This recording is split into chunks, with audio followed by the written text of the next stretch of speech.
Curso expreso de programación en Visual Basic para aplicaciones en Excel de Microsoft. El objetivo de este curso es brindar un aprendizaje muy rápido y con un buen grado de profundidad, brindando la perspectiva de programación desde la experiencia de programación en otros entornos. El objetivo también es facilitar la visualización de las personas que van a iniciarse en este entorno, aprovechar los potencial que ofrece la programación en el entorno de la aplicación Excel. Antes de entrar en materia de programación, hay que reconocer que en Excel existe el entorno de la hoja de trabajo.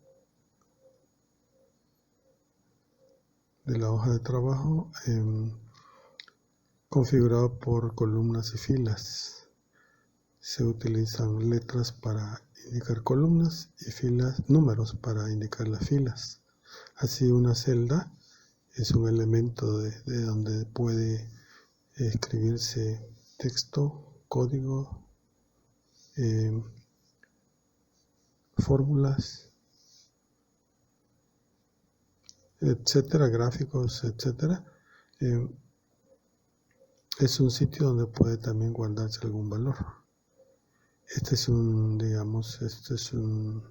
espacio de trabajo, la hoja de trabajo, donde puede escribirse, pero también hay un segundo entorno denominado entorno de programación, donde podemos hacer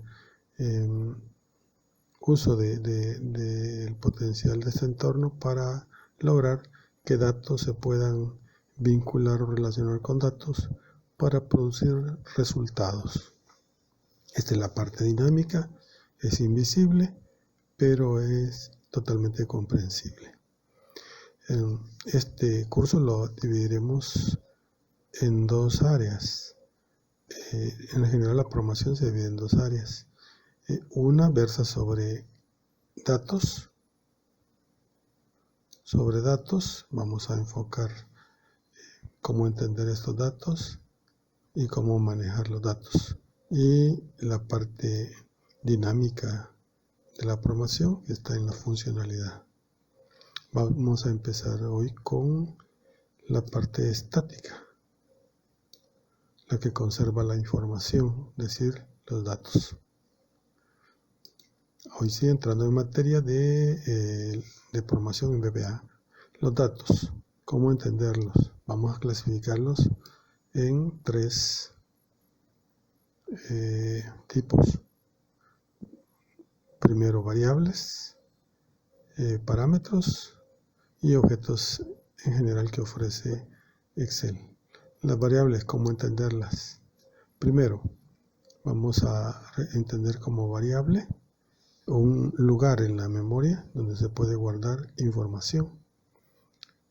Este lugar se puede identificar con algún nombre, se puede relacionar con algún tipo de datos, se puede obtener de esa variable un valor o se puede guardar en ella un valor, y tiene un contexto o un ambiente en que ha sido declarada y puede ser utilizada. Las variables son variables del entorno de programación. Aquí no estoy refiriéndome a variables en el entorno de la hoja de trabajo. Para tener una idea más clara de esto, veamos cómo comprender las variables. Por ejemplo, aquí tengo un número. A este le puedo asignar un nombre, por ejemplo, alfa. Por la información es de tipo entero. Y el entorno aquí no se puede visualizar, lo dejamos sin expresar. Es decir, no les aclaro en qué contexto está, pero hay que reconocer que en algún contexto de programación está. Otro ejemplo, 3.51 es un valor que podemos guardar en una variable de nombre beta y es del tipo doble, es decir, real. Ya veremos los tipos de datos que hay. Con estos únicamente estamos reconociendo que las variables tienen un nombre, se vinculan a un tipo, guardan un valor y se declaran y utilizan en un contexto. A propósito de los tipos, para no posponerlo, los tipos de variables pueden ser los que aquí usted ve. Byte se refiere a un octeto de información, a un byte. El entero usa 2 bytes. Long como el entero largo. Single como un valor de simple precisión en coma flotante, de doble precisión en coma flotante. Una variable para manejar valores monetarios, o decimal como un valor de como flotante pero con una precisión mucho mayor.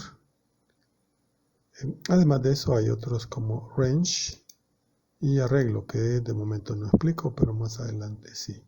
Con esto entonces las variables pueden ser de tipo byte entero, largo, single, doble, currency, decimal, range, y el arreglo no es palabra que se utilice para reconocer un tipo, pero se entiende que existe el tipo arreglo que más adelante vamos a aclarar. Regresando entonces a los datos, hay que entender algo en una asignación, es decir, en un lugar donde se guardan los valores. Este es una representación del contexto en que se pueden guardar valores y suele hacerse en una operación de igualdad, de asignación. A la izquierda está el lugar destino de la información y a la derecha está el lugar donde se produce, es decir, la fuente de la información.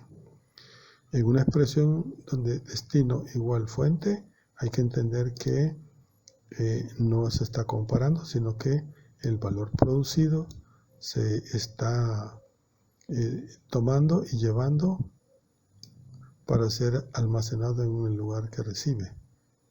Esta es la idea de la asignación. Una variable puede ser un lugar destino. Por ejemplo, A igual 53.6. Aquí la igualdad significa asignar de derecha a izquierda. A es el destino, la variable donde se puede guardar. Ese es el nombre en este contexto de la variable. La variable se llama A. Por la información que aquí estamos indicando que recibe, comprendemos que es una variable de tipo doble o single. Y el valor 53.6 es un valor, en este caso constante, que se está produciendo para ser almacenado en la variable A. Entonces cuando veamos una asignación como esta, hay que entender que estamos hablando de una asignación de derecha a izquierda. Así, por ejemplo, decir B igual 7, hay que entender que 7 se produce y se lleva al lugar donde se desea almacenar. En este caso, B, es decir, el espacio de memoria que se le reserva a la variable de nombre B. Para ir un poquito más amplios, o generalizar un poco más, la expresión derecha, que es la producción o la fuente, puede ser una expresión que involucre otras variables. Por ejemplo, A, el valor que ya tiene, por B, el valor que ya tiene B, menos 6.7, es decir, esto es una expresión. Esta expresión es evaluada y se produce un valor. El valor producido se almacena en C. Esta línea, eso es lo que está indicando. Véase que se está utilizando el valor almacenado en A y para ello se está haciendo referencia por el nombre al valor de la variable. Decimos que se está accediendo a la variable A, se extrae su contenido, es decir, se hace una copia de ese contenido, por ejemplo 53.6, ese valor se multiplica por, y se hace lo mismo con B, se va a la variable B, se extrae el contenido, se obtiene una copia de él, y se hace el producto 53.6. Si no hay una operación más importante, es decir, de nivel superior, esta se haría y luego se restaría 6.7. El resultado que se obtiene de toda la expresión se asigna a C. Ese es el contexto en que hay que comprender las expresiones de asignación y las variables. Así una variable puede guardar un valor, pero luego en otra sentencia de asignación puede perderlo porque tal vez se haya almacenado un nuevo valor en ella. Hay que entender que las variables no pueden guardar dos valores a la vez, solo pueden guardar uno en un instante dado. Por ejemplo, imagina que se hace el siguiente cálculo, ya sea 32 o se hace el cálculo 280 o una expresión Juan Carlos fue rey, etc. Imagínense que se hace alguna operación. Lo que aquí hay que comprender es que al evaluarse esto como si estuviéramos del lado derecho de una asignación, pero no estoy indicando que estamos en una asignación, solo estamos produciendo un valor. Aquí hay que comprender que ese valor no se puede sostener en la nada, hay que hacer algo con él. Y aquí están tres acciones que se pueden hacer con él. Se puede conservar en una variable, se puede utilizar en otro cálculo o se puede pasar como argumento a una tarea. Para conservarlo, ya expliqué el ejemplo de la asignación. Se puede guardar en una variable. Se puede utilizar en otro cálculo. Aquí tiene un ejemplo. Se tiene el valor y se está utilizando en el cálculo.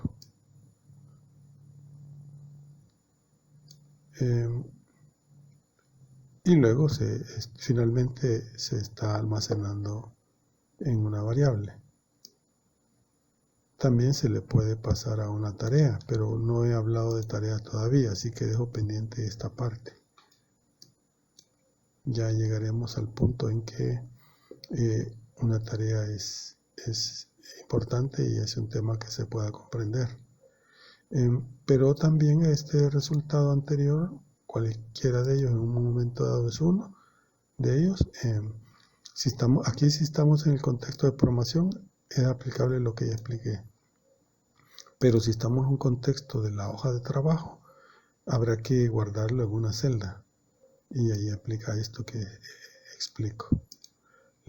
Se escribe en una celda la expresión como esta. Y se obtiene en la misma celda este resultado. Este es el uso ordinario de la hoja de trabajo que no voy a explicar en este contexto. Considero que la persona que está interesada en seguir este curso expreso comprende el uso de la hoja de trabajo de Excel y el trabajo con celdas.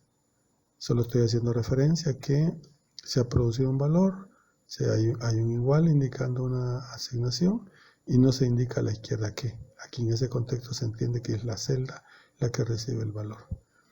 Retornando al contexto en que estábamos al inicio, decíamos se puede tener datos en variables, pero se pueden pasar como parámetros. Aquí ya necesito entrar a otra área o dejémoslo pendiente. Vamos a ver, entremos a parámetros y después entro al área de la funcionalidad. Como parámetro quiere decir que se va a pasar como información útil a una tarea.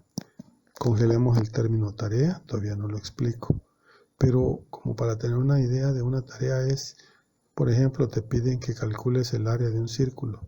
Tu tarea es calcular el área de un círculo. ¿Qué necesitas? Radio, por ejemplo, o diámetro.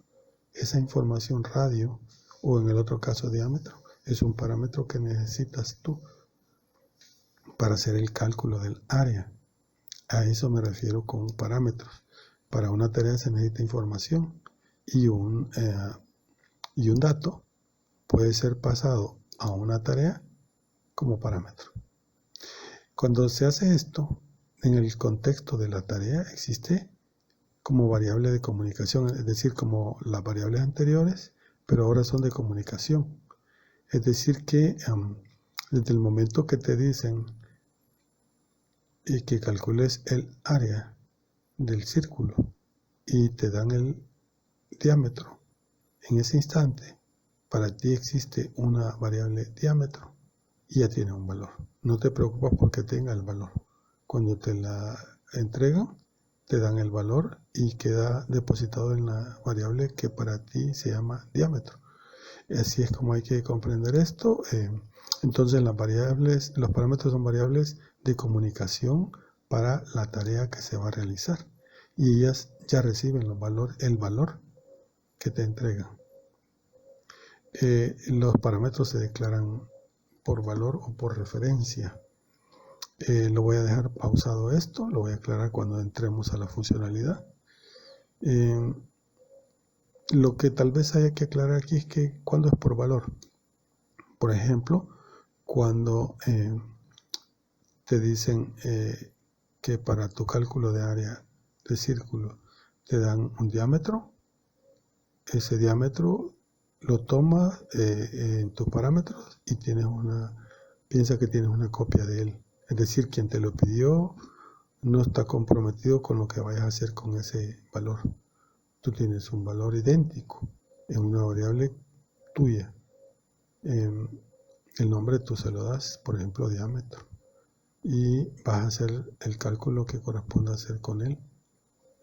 Y quien te lo pidió no tiene ningún vínculo con esa variable parámetro, excepto que en el tiempo fue el llamante, quien te lo pide, quien aportó el valor, que a través de la comunicación fue colocado en el parámetro, en la variable de trabajo. De momento solo es algo así como abstracto lo que he explicado. Más adelante lo voy a abordar con total detalle. Pero lo que aquí es interesante es que los parámetros son como variables. Tienen un nombre, tienen un tipo, guardan un valor y tienen un ambiente. En este caso el ambiente es el de la tarea que se va a realizar. Y específicamente en el área de la comunicación de la tarea. Bien, hasta ahí. Bueno, objetos. Objetos, existen muchos objetos que VBA y Excel, principalmente Excel, proporciona para que se puedan utilizar en el contexto del mismo programa. Estos objetos se entienden como si fueran variables, pero que pueden contener también otras variables, es decir, propiedades como información y tareas o métodos. No quiero ingresar en profundidad en ese tema de objetos porque Excel en realidad es bastante pobre en cuanto al desarrollo de objetos desde el usuario. Sí tiene muchos objetos desarrollados para sus propios propósitos y disponibles para los programadores, pero no es una fortaleza de Excel. No se ha profundizado en el desarrollo de objetos propios del usuario para ser creados en el contexto de programación. Solamente se ha fomentado el uso de los objetos que Excel ofrece.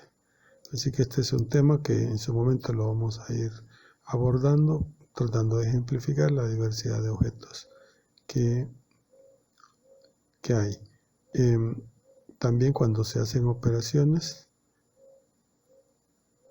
se necesitan variables y hay una manera de declarar estas variables. Aquí está la sintaxis que ofrece la ayuda de VBA para hacer las declaraciones.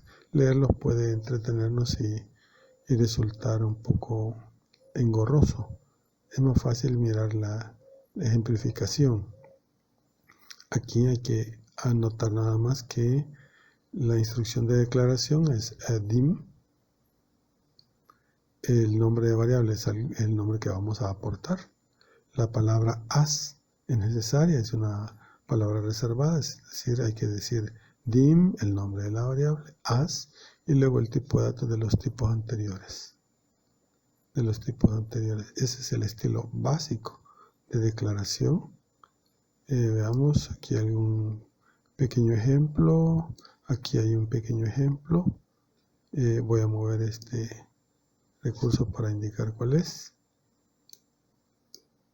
Aquí hay un pequeño ejemplo. Por ejemplo, dim zfecha as date. Zfecha es el nombre, dim es la sentencia que declara, as es la palabra indispensable y el tipo es date. Ahí se tiene un pequeño ejemplo del uso de la declarativa. Veamos, también hay algo más aquí. En los objetos, bueno, en los objetos anteriores, aprovechando que lo visualizo acá, existen algunos objetos. Hay algunos que son muy útiles, por ejemplo, el objeto worksheet function y el objeto application. Application tiene una referencia a un objeto worksheet function, y worksheet function, aquí en la línea última de este recuadro, se ve que a través del objeto application se puede referir al objeto worksheet function y dentro de él a los diferentes métodos para funciones que se requieran invocar de Excel. El objeto worksheet function contiene muchos métodos. Hay función seno, coseno, logaritmos, etc. Funciones matemáticas útiles. En algún momento dado se pueden requerir y es cuestión nada más de utilizarlas haciendo esta referencia application.worksheetfunction.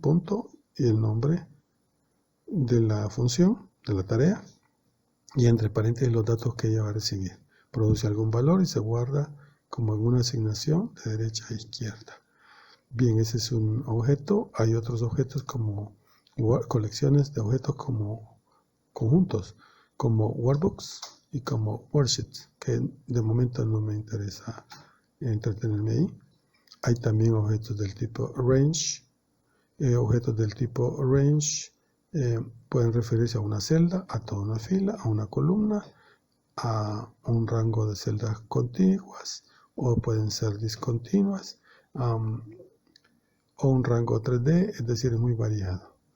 Un ejemplo de esto, veamos, de rango, lo hallamos en esta parte. Aquí puede verse, vea el contexto del editor de la celda en que está trabajando es la de 29 en esta toma instantánea de la hoja de trabajo. En ella se ha digitado la frase igual área total, entre paréntesis, B25 2.27. Hay que reconocer que eso, B25 2.27, es el formato que Excel utiliza para referir rangos. ¿Y qué es un rango? Rango es una porción de celdas. En este caso, en el ejemplo, van de la B en columna y y 25 en fila, B25 hasta la C27. Ahí lo marca Excel como el rango y se lee de esa manera, de 25 a C27. Eso es un ejemplo de rango. Área total es un ejemplo de tarea que se está invocando. No explico más de eso. De momento solo me interesa rango. Y así es como la tarea recibe, cuando se escribe esto, la tarea recibe el rango que le hemos indicado y la tarea sabrá qué hacer con ese rango de valores. Es como que le estemos pasando 6 valores a la tarea de nombre área total.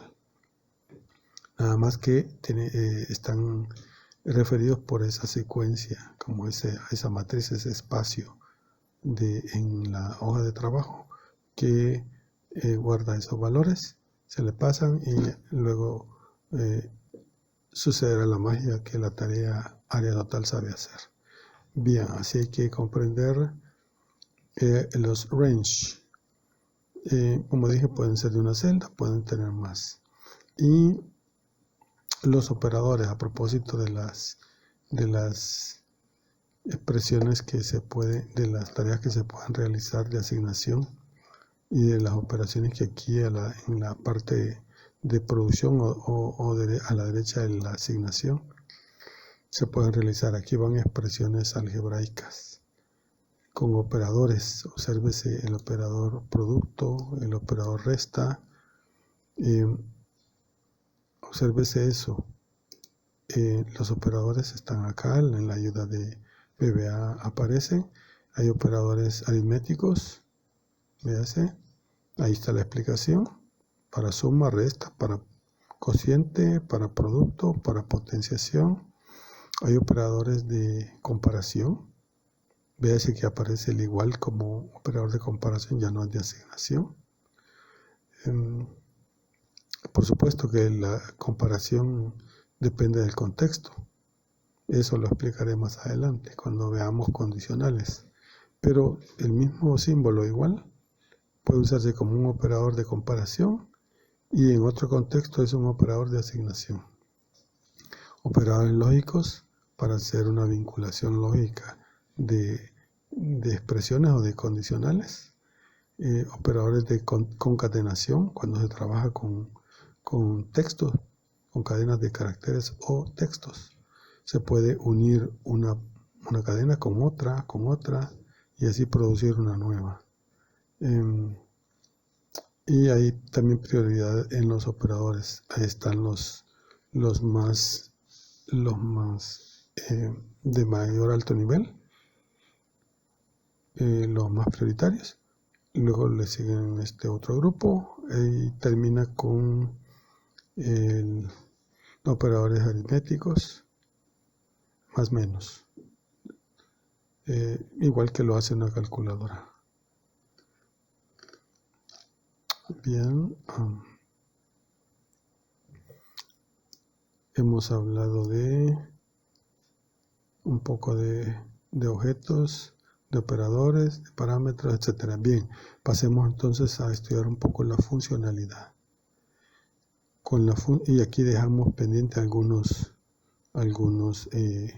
datos por explicar. Por ejemplo, los arreglos. Ya range ya más o menos lo hemos enfocado, los tipos también. El range quedaría pendiente, arreglo quedaría pendiente. Por ello entremos a la funcionalidad. Aquí hay que comprender que la funcionalidad es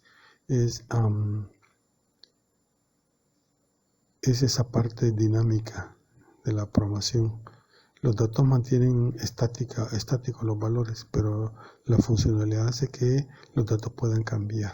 Esa combinación de dinamicidad y estaticidad crea la magia de la programación y le da ese potencial y esa amplitud de uso. La funcionalidad, ¿cómo comprenderla? La funcionalidad hay que comprenderla como algo que se representa por tareas. Para la mente es más fácil entender tareas. Por ejemplo, una tarea de cálculo, como citaba antes, puede ser el cálculo de un área, de un círculo, o puede ser para un contexto más especializado, puede ser como el nuestro en ingeniería civil, puede ser el cálculo de la capacidad flexionante de una viga o la capacidad a corte de una columna, etcétera. Bien, sin entrar en esos detalles muy específicos, para que este curso pueda servir para personas que no son del área de la ingeniería, trataré en lo posible de no involucrar muchos ejemplos específicos del área o difíciles de poder visualizar. Las tareas se pueden representar en dos presentaciones, como funciones y como procedimientos. Para esto se utilizan dos palabras. Para las funciones se utiliza la palabra function en inglés y para procedimientos se utiliza la palabra solve, S-U-V labial. En realidad solve viene de por basic, muy elemental, que se desarrolló en nuestro medio en los 80s, como subrutinas. Hoy ya no se usa la palabra rutina. Antes sí se escribía la palabra routine. Ahora se omite decir subrutina y ahora solo dice Visual Basic, solo dice sub. Entonces tenemos acá dos modos de representar la funcionalidad, como function, y como sub o procedimiento. La diferencia es muy elemental. Las funciones devuelven un valor, los procedimientos no devuelven valor. Así de simple. Así que las funciones se pueden utilizar como miembro derecho en una asignación de igualdad y los procedimientos no, porque ellos no devuelven valor. Bien, ambos son representaciones de tareas. ¿Y cómo entender las tareas? Para entender las tareas hay primero que comprender los elementos con que podemos formar las tareas. Por ejemplo, ¿qué es lo que se puede hacer con información? Lo que se puede hacer en general se le llama sentencias. Y las tareas son conjuntos de sentencias. ¿Cómo entender las sentencias? Por ejemplo, la asignación que mostramos aquí puede ir en una línea de programación y eso es una sentencia. Cualquiera de estas es una sentencia. Otra sentencia puede ser, veamos si hemos ya visto algo no hemos visto todavía nada de acá. Tal vez de acá, veamos si hay algo que hayamos, parece que sí, aquí un ejemplo de cómo dimensionamos, de cómo declaramos, por aquí lo vimos, aquí, aprovechemos esta, que ya lo enfoqué una vez, dice dim ZFetchAsDate, esa es una línea de programación, esa es una sentencia, le llamamos sentencia de declaración, porque utiliza la palabra dim. Luego tenemos un comentario, ese podría ser una sentencia, pero no se procesa. Lleva un apóstrofo al principio y no se procesa. La otra es una sentencia de asignación, dice cal edad igual y hay algo a la derecha. Hay otra de asignación después, hay una sentencia condicional luego. Cada línea que dentro de la lógica de programación lo entendemos como línea de programación, en realidad la llamamos sentencia. Y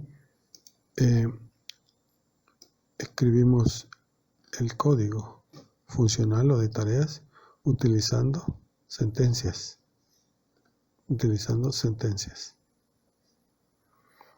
Una sentencia específica puede ser una sentencia de cálculo y esa puede llevar operadores. Bien, además hay funciones que Excel y VBA proveen para que uno las pueda utilizar en el contexto de programación, es decir, no todas las tareas hay que prepararlas, algunas ya están preparadas, por ejemplo, calcular el máximo de 2 valores o de 3 valores, ya existe. Sacar una raíz cuadrada, eso ya existe como función. A esto les denominamos funciones predefinidas. Y las funciones predefinidas, recuerde que se las encuentra en este objeto, worksheet function. Bien, entremos entonces en materia de funciones y procedimientos.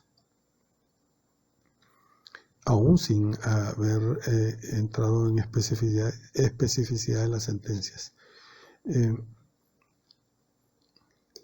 Bueno, acá tengo ya la idea muy particular de la funcionalidad, como lo explicaba, como tarea. Un grupo de identificable y secuenciada de sentencias que se espera que produzcan un valor o tal vez no. Depende si es una función, un valor, si es un sub, no. Una tarea compleja se puede estructurar con tareas simples. Esa es la idea básica de la funcionalidad. Dividir algo con un cálculo que puede resultar complejo en una colección de tareas más simples, donde una tarea puede invocar a otra, pueda invocar a otra y esta a aquella, etcétera, de tal manera que la tarea compleja se puede realizar, pero no como una sola tarea, sino como un conjunto coordinado y comunicado de tareas. Además, la funcionalidad tiene que ser identificable y que se pueda invocar o ejecutar cuantas veces sean necesarias. Como dije, los tipos de tareas hay dos: en la subrutina, procedimiento o SAO. La palabra que utiliza VBA para representar esto en programación es SAO, SV. Y está también la función. Y la palabra que utiliza VBA para ella es function, como se ve en la imagen.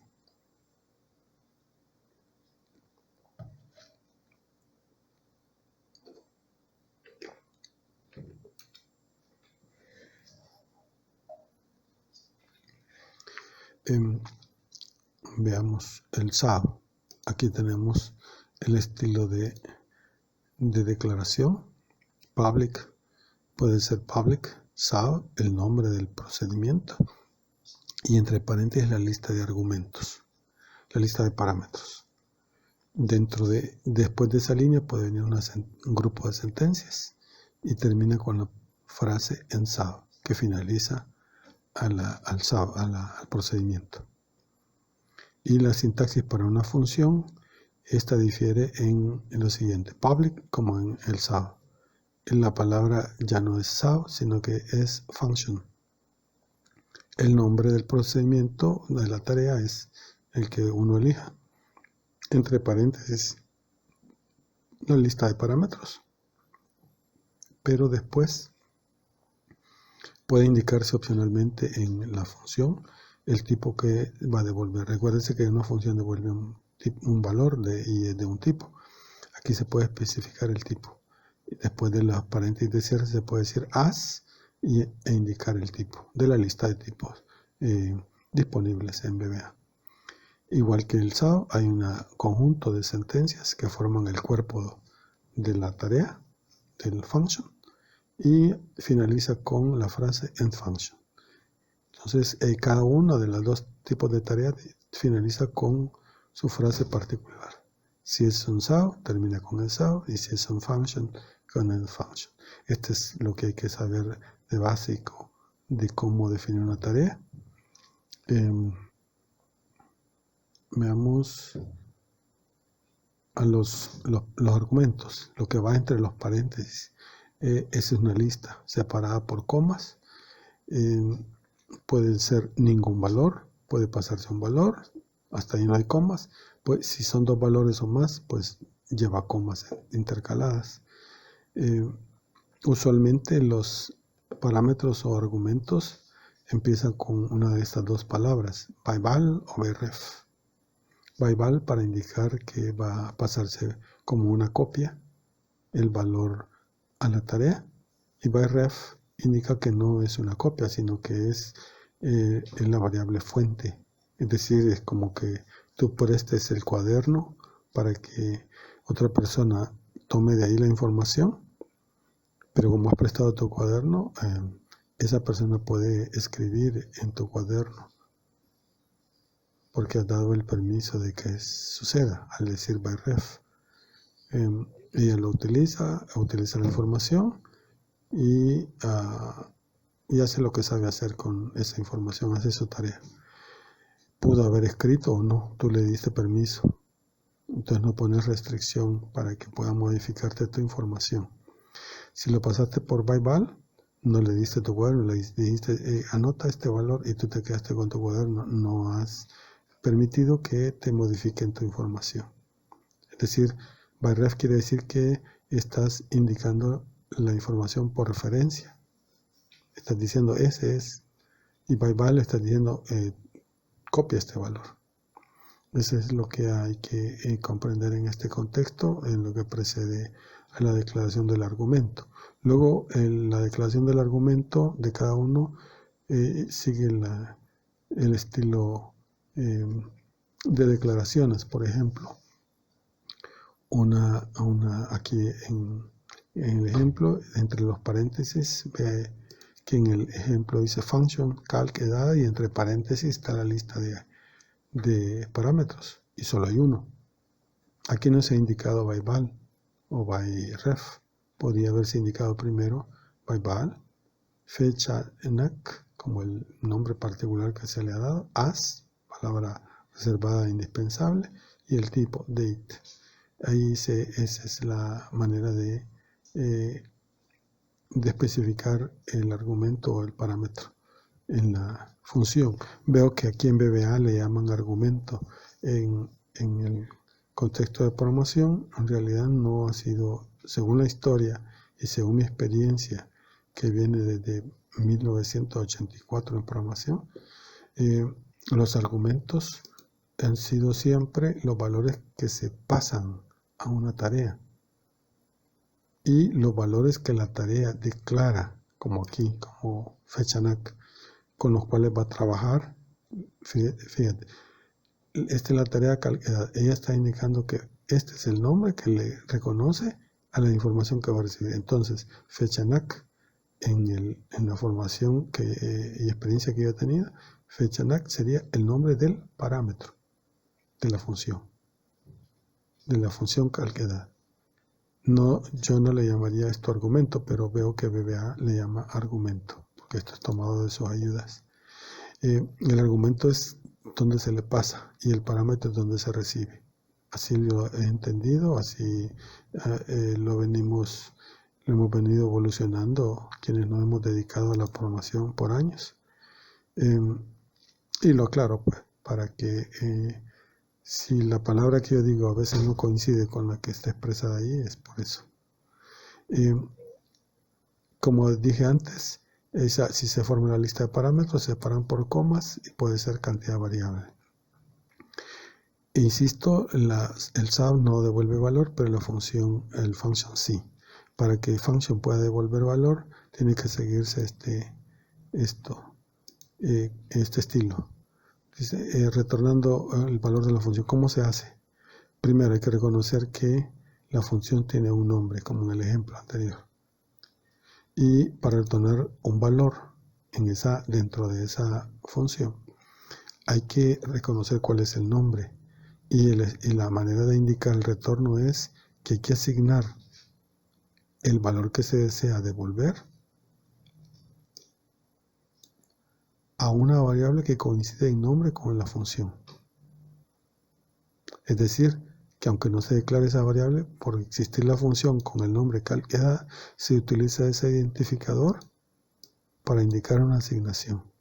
Una vez que le indicamos qué es lo que vamos a asignar al nombre de la función, se entiende que ese valor que se ha asignado es el que se va a devolver. Y le va a devolver la función en la que estamos escribiendo o programando. Así, por ejemplo, calc-edad, al ser función, devolvería un valor. Y en el ejemplo lo podemos visualizar. Vamos a tratar de ampliarlo para que pueda observarse. Calc-edad es una función. Aquí no se dijo cuál es el tipo. Debería decir as integer tal vez. Y aquí hay voy a mover esto para que se lea lo que aquí está escribiéndose. Lo voy a alargar. Y aquí dice, hay una expresión. Es decir, aquí hay algo que se está calculando y se está guardando en calc-edad. Cuando se hace eso, se está asignando al nombre de la función un valor.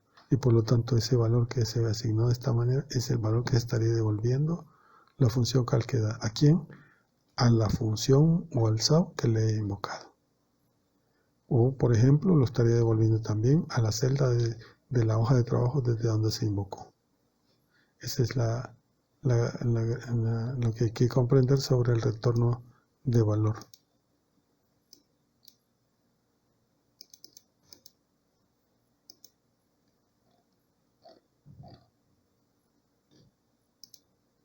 Bien, veamos cómo estamos. Ya hablamos de las funciones y de los subs.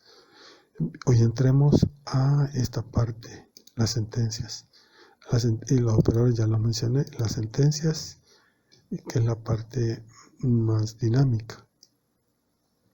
Las sentencias pueden, veamos declaraciones, todo esto, los arreglos, falta todavía, dejamos pendiente arreglo, voy a entrar a sentencias.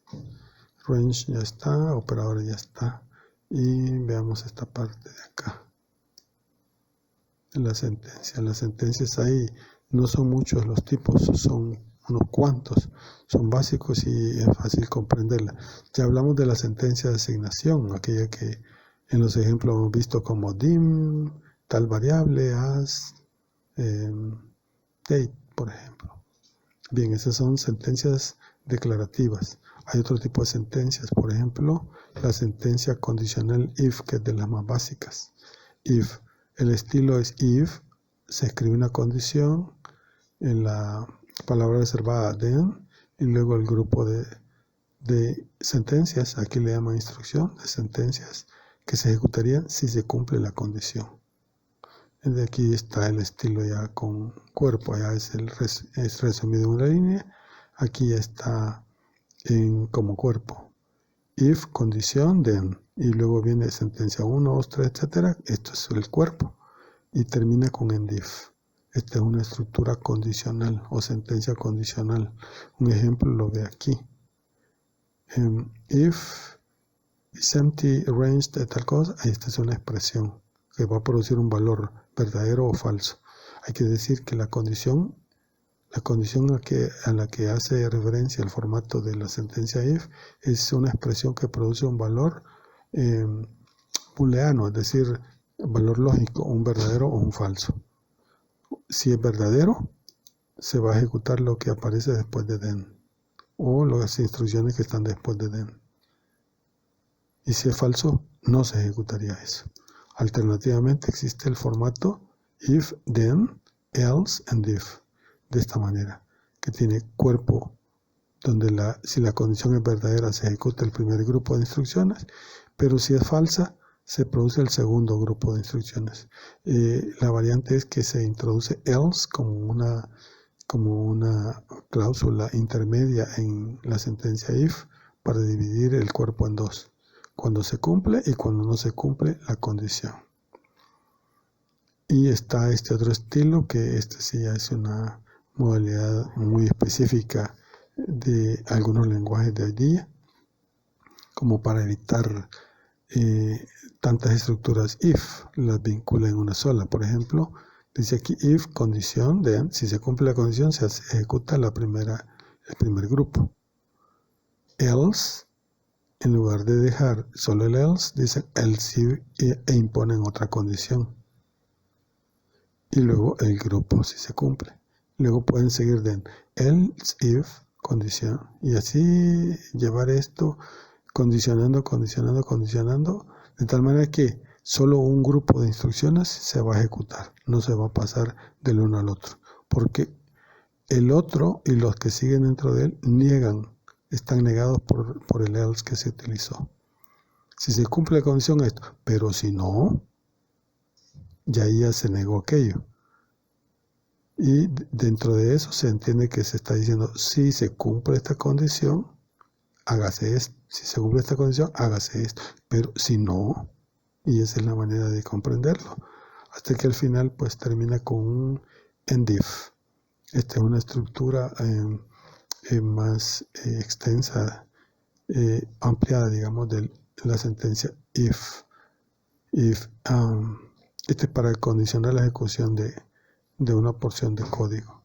Existen otras también sentencias selectivas, por ejemplo, que todas ellas sirven para controlar la ejecución del código.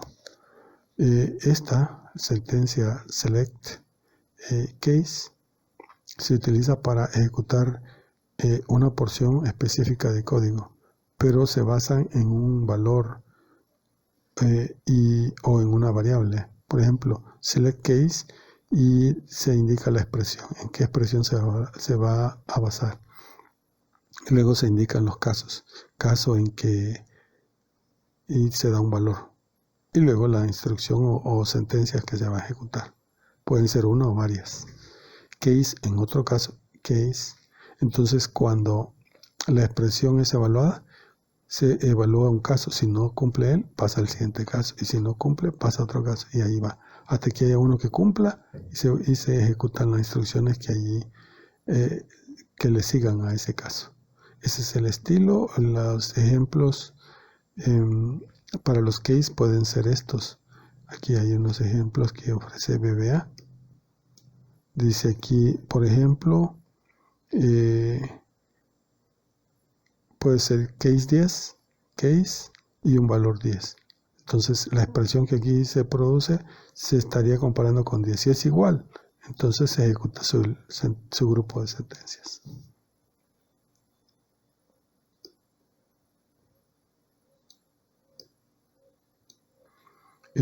Otro ejemplo, case 1,5,10, es decir, un grupo de valores. Lo que hace es que la expresión que se evalúa en select case se compara contra el 1, contra el 5 o el 10. Si hay coincidencia con alguno, se ejecutaría el grupo de sentencias que le sigue. Otro caso, case 1 to 5, el caso en que la expresión produzca un valor entre 1 y 5. Si se cumple eso, entonces se ejecuta el grupo de sentencias que le sigue. Y así es. Y si es mayor, etc. Ahí está un pequeño ejemplo que ofrece la ayuda de VBA. Creo que hay aquí algún ejemplo. Sí, aquí hay un pequeño ejemplo. Con la sentencia select case. Aquí está el estilo. Select case es la sentencia y termina con en select. Num en este caso representa la expresión que se está evaluando y vienen los diferentes case. Case entre 1 y 5, case 6, 7 o 8, case de 9 a 10, case else. Véase que else aparece como alternativa que recibe cualesquiera de las opciones que no fueron consideradas para otros valores. Y se puede hacer el procesamiento de algo después del case else. Es decir, otro caso que no se ha considerado. Tal. Este es el estilo, ahí hay un pequeño ejemplo. Veamos aquí otra sentencia, los ciclos, la parte repetitiva.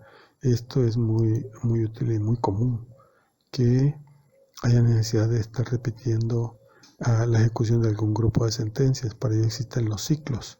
Los ciclos hay en 4 variedades. Hay do, hay while, for each.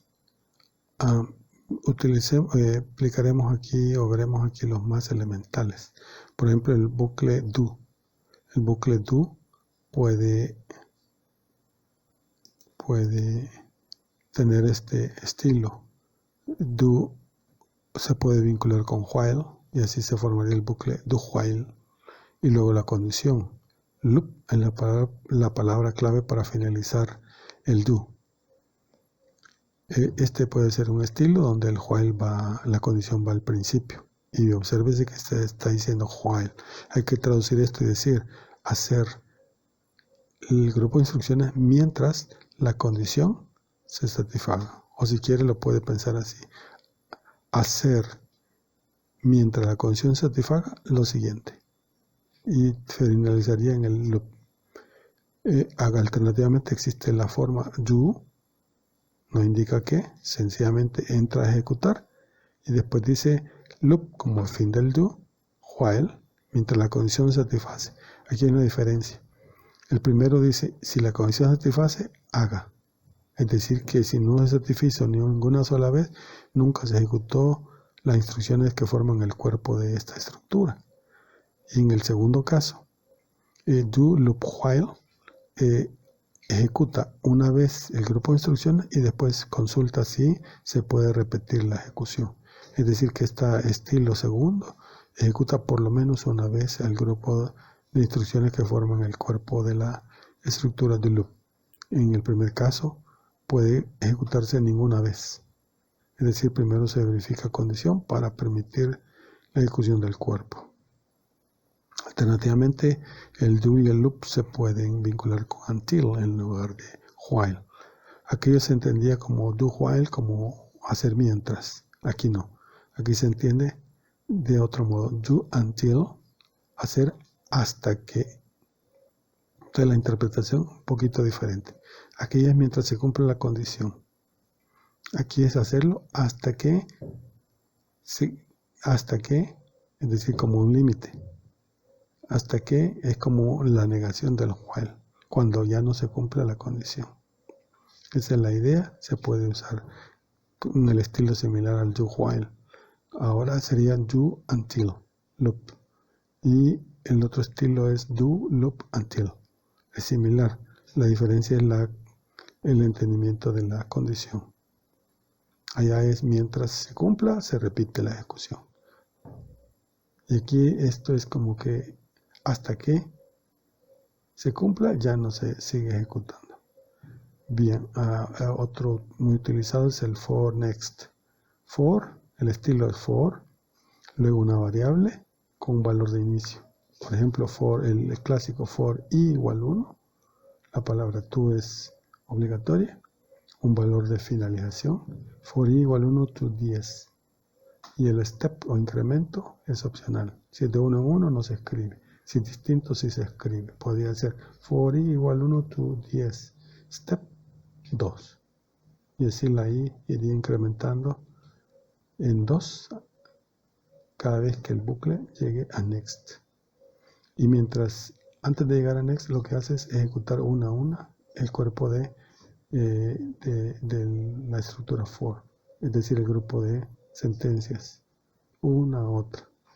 La manera de ejecutarse las sentencias siempre es en modo descendente. Para eso sirven las estructuras como estas, cíclicas, para que puedan volver a ejecutarse y ejecutarse, para que se pueda repetir. Esa es la filosofía. Existen otros como el for each, que se usa con objetos. Ahí está la explicación. Y hay una manera también para salir de las estructuras for y do de una manera voluntaria, es decir, no por la condición, sino de una manera distinta. Y es utilizando la sentencia exit for cuando se utilice un for y exit do cuando se utilice do. Veamos ejemplo de esto.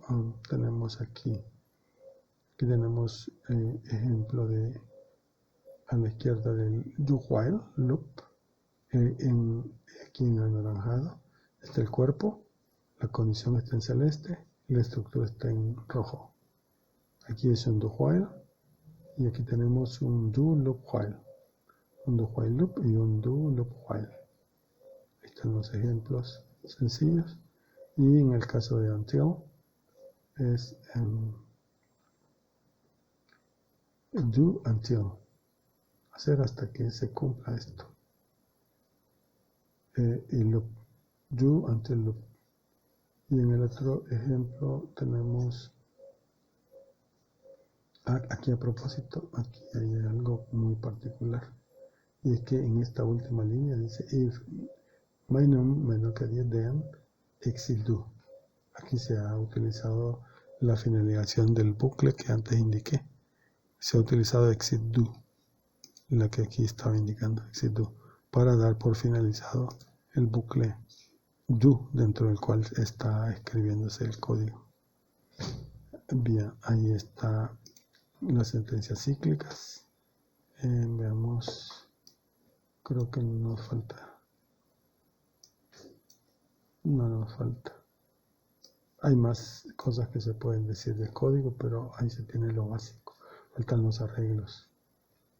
Los arreglos, de cómo se declaran arreglos. Aquí estamos en el campo de los datos, no del código. Con los arreglos hay una forma de declarar, hay una instrucción de declaración, el nombre del arreglo. Aquí lo importante es que reconocer que el arreglo lleva acompañado a su derecha un paréntesis de apertura, parecido como lo hace una tarea que también lleva un paréntesis de apertura.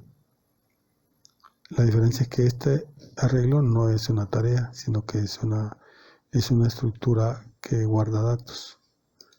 En este caso, se está indicando la declaración de un arreglo, es decir, usando un nombre, y dentro de los paréntesis se utilizan valores enteros para indicar cuántos elementos tiene. Es decir, que tienen múltiples dimensiones. Por ejemplo, imagina que tienes una tira, una columna de valores. Eso tendría un solo índice, porque puedes ubicarte dentro de él con el elemento primero, segundo, tercero hacia abajo, cuarto, quinto, sexto. Esa es una dimensión. Si también hay en otra dimensión, se forma algo así como una matriz de dimensiones donde hay filas y columnas. Entonces se necesitarían dos valores. Y si la exigencia de lo que vaya a modelar requiere 3 dimensiones, podrían haber también 3 valores índices. Eso es un poco más difícil de encontrarse en situaciones de esas necesidades. Las necesidades más comunes van de una dimensión o 2 dimensiones, pero en realidad los arreglos son multidimensionales. El número de índices que se indican la cardinalidad del arreglo, es decir, si es de 2 o de una dimensión o de 3 o más. Cada índice declara la cantidad de valores en cada dimensión. Por ejemplo, si dices que declara un arreglo de 2,3, estás diciendo que va a tener 2 filas y 3 columnas, por ejemplo. Aunque en realidad decir columnas y filas es relativo, pero es una manera de entenderlo. Y dirás también que es de algún tipo. Por ejemplo, as double. Los valores que hay en esos espacios del arreglo son valores dobles. Usualmente en los arreglos el primer índice es 0. Aquí estoy haciendo referencia a cuando se utiliza el arreglo. Cuando se utiliza un índice para indicar la posición del valor que se quiere utilizar. Pero cuando se declara, lo que va adentro no es eso, sino en la dimensionalidad. La cardinalidad es el número de elementos en la dimensión. Por ejemplo, aquí en el ejemplo citado dice dim r de 1 a 6 as double. Lo que aparece entre los paréntesis no es un índice para indicar o para obtener un valor, sino que está indicando que ese índice puede variar entre 1 y 6 y que es ilegal usar un índice 0 o ilegal usar un índice mayor que 6, por ejemplo 7 o 8. Eso produciría un error. Otra declaración, dim diámetros 10 as integer. Quiere decir que van a haber 10 variables dentro del arreglo de diámetros. Estas 10 variables ya no tienen nombre particular. Para acceder a ellas se utiliza el nombre del arreglo, diámetros. Aquí es una línea de declaración, entonces 10 no es el acceso a uno en particular, sino que está indicando cuántos elementos hay en el arreglo de diámetros. Todos ellos son enteros. Y está indicando que se declare, que se dimensione en memoria ese espacio. El uso es otra cosa. El uso, veamos, un ejemplo lo tengo aquí en este. Un ejemplo dice aquí que aquí se está utilizando, está en celeste. Aquí se está en celeste, es un parámetro. Véase. Y el parámetro tiene que ser datos. Entonces dice aquí que AFXY, y véase que hay paréntesis. Es un arreglo, eso significa que es un arreglo. No se dice qué tamaño, pero dice es un arreglo. Y como se está recibiendo, no hay responsabilidad por la información que hay dentro, de AFXY. Solo se dice que se está recibiendo como un arreglo, para que el acceso como arreglo esté habilitado. Y además se dice que son valores dobles los que se reconocen ahí. Así que utilizando el valor AFXY, perfectamente se puede trabajar con esos valores dentro del arreglo. Por ejemplo, aquí dice AFXY y entre paréntesis se dice I,0. Estamos en la fila I y en la columna 0. Recuerden que los arreglos empiezan su índice de 0, si no se indica otra cosa. AFXY Y en la posición en fila I y columna 0, ahí hay que colocar este valor, XY de J, I. XY es el nombre de un range, se utilizan también parecido a un arreglo para operadores de paréntesis para llegar a la información que hay dentro del range. El range, recuérdense que es aquel conjunto bidimensional de celdas en la hoja de trabajo. Un XY se está haciendo referencia a esos valores en esas celdas. El arreglo no está vinculado a celdas. El arreglo es algo que existe en memoria, es libre, y con él se puede trabajar. Si uno llegara a modificar un valor dentro del range, una celda del range, eso se mostraría ya en la hoja de trabajo, porque está ligado a eso. Pero cuando uno escribe algo o guarda algo en un elemento de un arreglo, nada sucede en la hoja de trabajo, porque el arreglo no está vinculado con las celdas de la hoja de trabajo. Bien, entonces acá se puede utilizar perfectamente el lugar del arreglo, una de las posiciones del arreglo como un valor izquierdo, es decir, un destino de una asignación. Y también podría usarse esto a la derecha, como para producirse, y se puede hacer operación. Si XY fuera un arreglo, esto sería también válido, porque se estaría tomando del elemento Y, J,1 del arreglo XY, digamos, se está produciendo y se está llevando una copia de él a la otra posición del otro arreglo. Bien, esto es lo que hay que comprender de arreglos. Revisemos qué más necesitamos aclarar. Tal vez falte un poco sobre ejemplos que ya vamos a ver. Sí, yo creo que ya tenemos todo explicado, lo básico. Sentencias también, los ejemplos que les tenía ya están. Aquí sobre el range también. Aquí es cuando se invocó a la función área total. Ya vamos a ver eso. Aquí se ve el pequeño ejemplo. Aquí esta línea, aquí se muestra. En esa línea, ahí, esa es la posición de 29. Ahí se escribe esta frase, igual área total de 25 a 27. Eso en realidad está sucediendo aquí. Y se invocó esa expresión. Cuando se invocó, se ejecutó y se le pasó ese rango de valores. Como resultado final, se obtiene aquí en la hoja de trabajo un resultado y resultó en 15.12. Esa es la bondad de las funciones, que se pueden invocar desde celdas y se pueden obtener resultados. Aquí a la derecha solamente está la expresión que se indicó ahí, en la que se ha indicado acá en grande. Aquí no hace el cálculo porque se ha escrito con un apóstrofo antes del igual. Eso indica que no va a hacer cálculo, que es solamente una etiqueta, una cadena. Aquí sí, como no lleva el apóstrofo antes del igual, se hace el cálculo y se escribe en la celda. Bien,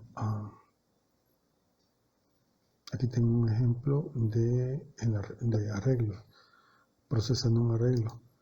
¿Cómo se declara como parámetro? Se declara así: byref afxy, entre paréntesis, asDAO. Ahí está declarado y se usa byref, es decir, porque ahí vienen varios valores y eso hay que referirlos para que se puedan acceder dentro de la tarea copiar RA. También en otro ejemplo se pueden declarar como arreglo de trabajo. dim afxy asDAO. Véase que se declaró con dim, se declaró como arreglo y no se ha indicado el tamaño. Después viene y se puede redimensionar al tamaño que se desee. Redim afxy, se hizo referencia al arreglo anterior y se indica de qué dimensiones es. XY punto, de alguna manera sabemos cuántas filas tiene y cuántas columnas. Transformamos al arreglo inicial, que no está definido su tamaño, afxy, y utilizamos la sentencia redim para que se ejecute el redimensionamiento. Y luego se puede utilizar, se puede pasar como parámetro por ejemplo, a un SAO en este ejemplo. Call, copiar RA. Copiar RA es un SAO. Los SAO solo se pueden invocar con el prefijo, con la palabra reservada call. Llamar al SAO, copiar RA, y se le pasan estos parámetros. Se le pasa el XY, que es un range, el AFXY, que es un arreglo local, arreglo de trabajo que se ha creado dentro de la función star ACXY. Se pasó además este valor, el número de filas del range XY, y se pasó 2 para 2 columnas. Para indicar que 2 es el valor que copiar está esperando como primero, segundo, tercero, como cuarto valor. Y como cuarto valor recibe este del primero, este del segundo, este del tercero, T, y el cuarto es N. Entonces el 2 se copió en N. El total de filas de XY se copió en T. El AFXY se recibió como AFXY. Ahí coincidieron el nombre, pero no es indispensable que coincidan. Y XY se recibió como XY. Si se conoce como parámetro XY, es un range y se pasa como primer argumento a copiar RA, y copiar RA lo recibe como primer parámetro de nombre XY. Hay una coincidencia, pero esta coincidencia solo es para el programador. Para la tarea no hay coincidencia. Muy bien, así es como hay que entender esta parte. Voy a pausar acá y vamos a dejar pendiente de dar los ejemplos de programación y de depuración de código. Voy a grabar una segunda parte.